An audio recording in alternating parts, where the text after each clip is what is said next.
Kembali bersama saya Wong Ganteng sak donya. Mohon untuk tidak dimatiin sama dia. Sore Mas, maaf ganggu waktu jenengan. Mas, nek aku butuh panggung sampean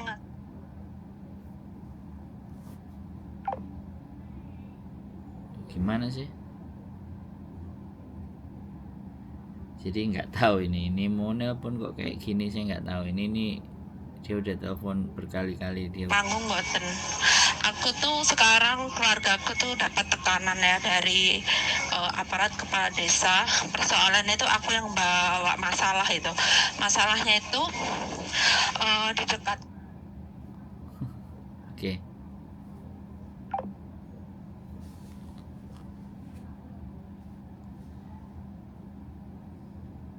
Oke, mbaknya ini udah nelpon lama ya, aku nggak ngerti. Kok susah banget. Ini mau nelpon. Aduh, sorry. Mas keputus. Kenapa mbak? Halo? Bola balik kok mati. Mboten ngertos wifi nih mboten. Mas, saya mau tanya nih. Sebentar mbak, sebentar.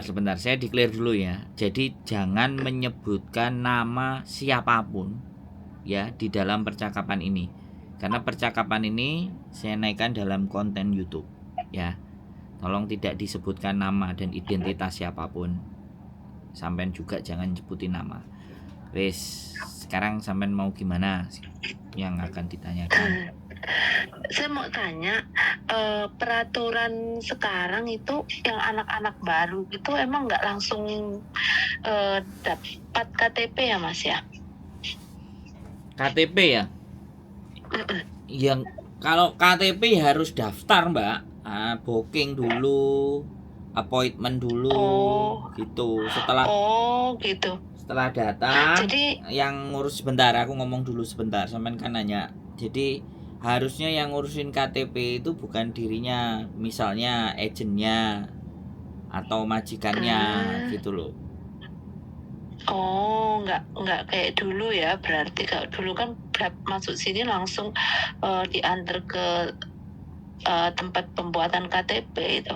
Duh, sebenarnya sama, cuman sekali lagi daftar antrian untuk KTP itu banyak sekarang. Oke.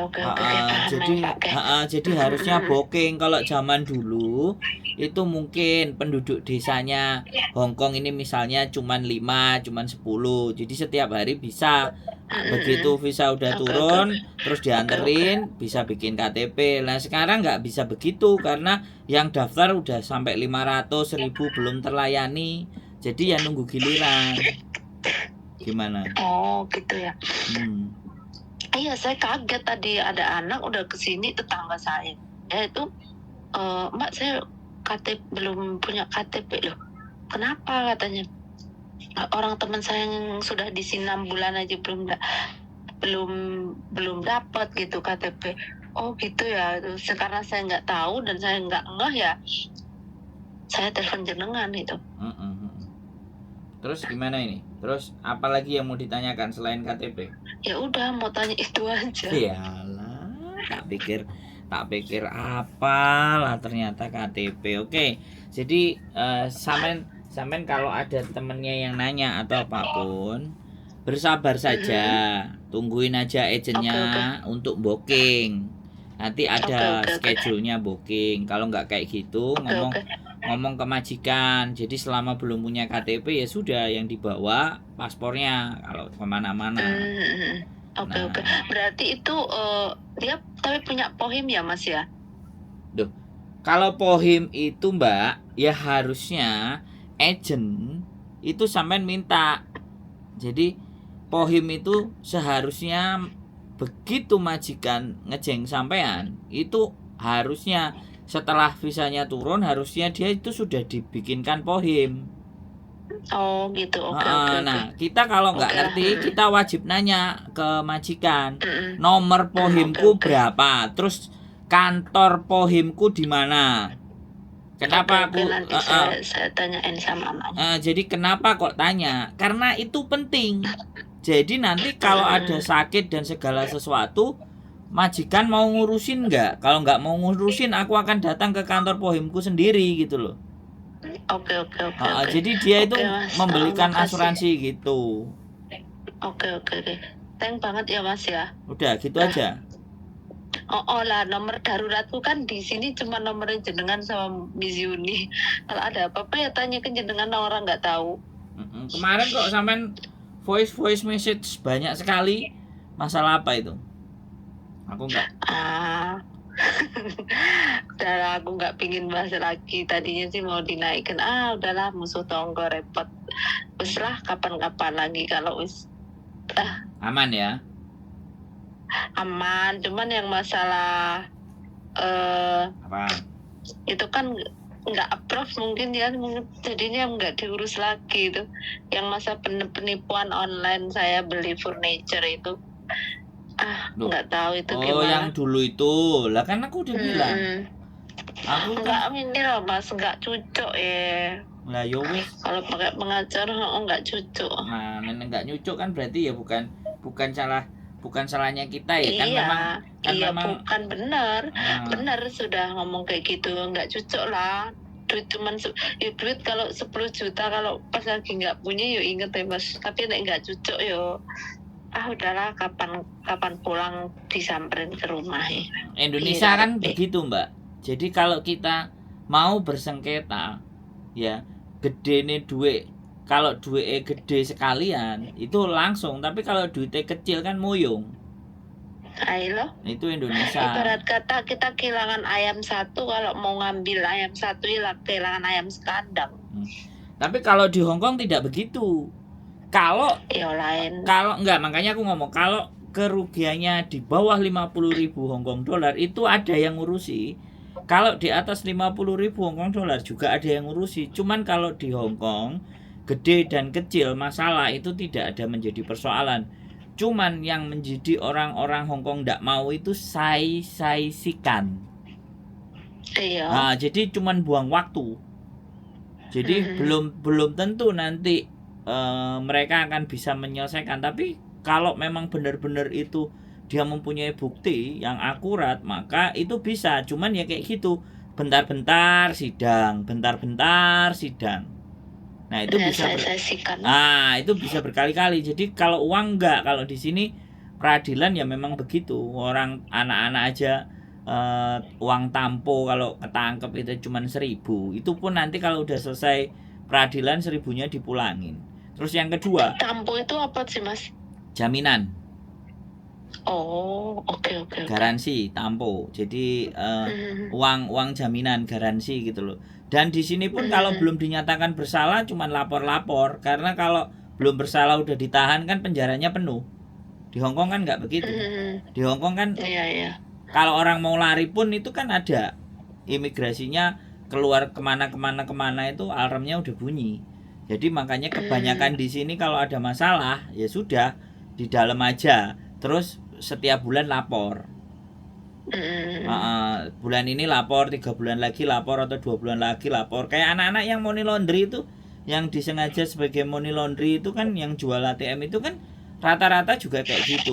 Terus anak-anak yang data ganda, yang datanya dipakai adiknya, kakaknya, semuanya itu kalau bermasalah ke polisi kan riwa-riwi aja. Mas, aku mau tanya ya, data ganda itu maksudnya ke KTP Indonesia sama KTP sini nggak sama gitu ya? Enggak. Atau gimana sih? Data ganda itu orang masuk ke Hong Kong dengan 2 identitas. Tapi orangnya satu. Begitu. Itu namanya data ganda. Itu namanya bohongi imigrasi, bohongin pejabat. Nah, itu baru data ganda. Soalnya aku tuh mikir, karena waktu di Indonesia aku itu pakai namanya itu bukan I ya, pakai E nama depan saya itu KTP kalau di Indonesia ya depan itu pakai E, nggak pakai I. Terus? Ya tanggal lahirnya juga nggak sama. Terus? Yang penting kan KTP Hong Kong sama paspor Hong Kong kan aman, sama. sama. Dan berapa Sama. berapa Karena kali kan, pun berapa kali pun sampean uh-uh. masuk ke Hong Kong pakai nama itu kan. Iya, Nah, karena kan ngikutin ijazah. nah, yang dinamakan data ganda itu kayak gini nih Mbak. Dulu ini kan sering terjadi. Anak-anak proses. Ketika anak-anak proses ngebreak, ya, habis break pulang ke Indonesia, balik ke Hong Kong lagi, datanya dikasihnya berbeda. Nah, itu yang kena. Makanya yang itu sampai hari-hari ini itu masih jadi masalah. Karena misalnya nih, kayak sampean ke Hong Kong, di sini sudah 4 kontrak atau 3 kontrak, pulang Indonesia, udah 1 tahun 2 tahun kan kepingin balik lagi. Sedangkan dari awal berangkat dituakan. Otomatis kalau kita pulang Indonesia kan KTP-nya jadi KTP asli. Terus paspornya udah mati. Terus bikin paspor kan jelas beda. Mekoten. Begitu ceritanya. Berarti dulu PT ku pinter ya. KTP-nya pakai E, ijazah pakai E, dia pakai yang ijazah. Sebenarnya nggak masalah pinter apa enggak. Jadi sekarang masalahnya adalah data itu sama nggak sama KTP sampean Indonesia, sudah selesai gitu loh. Kalau udah sama KTP no problem. Tapi kalau semuanya ada yang tidak sama, nah itu loh pembenahan data itu loh teman-teman ini yang lagi rame. Itu ngefek. Bahkan anak-anak yang dapat bojo di Hong Kong kadang-kadang karena datanya beda susah mau nikah gitu loh. Gitu ya Mas ya. Mesti disamain dulu gitu. Jadi di Hong Kong nggak bisa main-main ciliu data pribadi kan ciliu, ya nggak? Ciliu, namanya ciliu ya. Ciliu. Ya aku sedikit belajar data pribadi. Ciliu. Nah, data diri. Saman pakai bahasa apa sih karo majikane? Campur-campur Mas. Dole yo, harusnya kan ngerti. Wes, mau nanya apa lagi tak jawab. Nanya Mbak, yang bisa tak jawab. Nek gak iso mikir sih aku. Enggak apa-apa, udah nggak ada yang ditanya tadi, mau nanya KTP itu. Enggak apa-apa ya Mas ya? Ya enggak apa-apa loh, nanya itu lo enggak apa-apa. Woles aja. Ya matur nuwun, saya udah di iniin. Oke. Ya wis Mas, gitu aja. Makasih ya Mas, nanti saya sampaikan ke anak. Saya yang kaget tadi itu, KTP belum ada itu. Saya pikir sama kayak dulu, begitu masuk Hong Kong langsung dapat KTP lah. Saya kan mungkin kurang informasi, jarang buka YouTube, jadi nggak tahu. Jadi ya aku ingat, aku telepon Mas Ando aja udah. Oke. Aman kan wis? Soon ya Mas ya, aman-aman ya Mas ya. Sehat selalu ya. Waalaikumsalam. Makasih Mas. Oke, buat teman-teman semuanya ya, apapun ceritanya ya memang kalau nggak tahu nanya yang orang yang sampean anggap ngerti.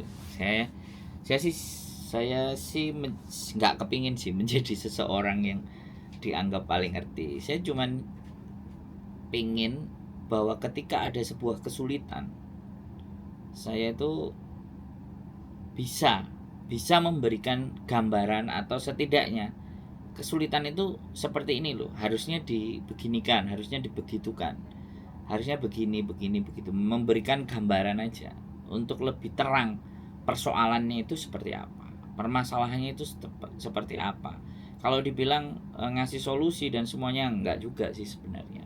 Saya cuma lebih berpikir bagaimana kebingungan, ketidakjelasan dalam menghadapi sesuatu persoalan itu bisa diajak ngobrol. Dengan ngobrol dengan saya pun berharap gitu loh, dengan obrolan yang kita lakukan itu teman-teman mulai mendapatkan gambaran, mulai mendapatkan pandangan, mulai mendapatkan kayak gini toh, clue-nya seperti itu. Jadi aku harus bagaimana, harus seperti ini. Kalau misalnya masih absurd atau belum jelas lagi, ya bisa dicari lagi untuk lebih bagaimana supaya lebih jelas gitu mendudukan persoalan itu. Jadi seperti itu sih teman-teman. Saya cuman berpikir semoga semuanya selalu sehat, dan tetap dalam kewarasan, karena ketika kita waras maka otak kita berpikir, dan ketika kita berpikir kita bisa memecahkan segala bentuk persoalan. Keep stay tune my YouTube channel and see you next video. Bye bye.